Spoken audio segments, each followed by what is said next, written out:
Alam mga best friend, nandito naman ang ating tuwing masarap. Kahit anong gawin pwede. Ito naman, kumuha siya ng balto. Ang galing, no? Tapos sinuwasan niya yung tower, then may lupa siya. Alam mo gawin sa lupa? Ayun. Tapos, ay, ilalagay sa lupa rin yung barato. O yung munggo.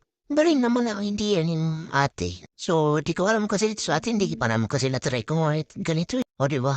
Ang sarap. Tapos, binuburat lang niya. To. So, tanggalin lang siguro yung ugat. Yan, hinugasan na linis-linis. Pwede siya gawa ng pintoge. Hello mga best friend, ito na naman ang bagong paraan, no? Pag wala kang kalabaw, wala kang makinarang gamit, mano-mano na lang. Tingnan niyo si tatay, oh. Oh, gamit ang paan niya, tinutulak-tulak niya, nag-araro na siya, meron siyang pagtataniman, sana all. Tignan niyo ang iskate ni ate. May hatak-hatak sila na yero tapos nag-i-spray naman si ate na isa. Bakit? Para mamatay yung damo, no? So, para hindi madama yung tanim na sibuyas dahon. Oh, ito yung matindi alaga na manok ko, di ba? Imbis na makakain, napagod. Daloy, kakain.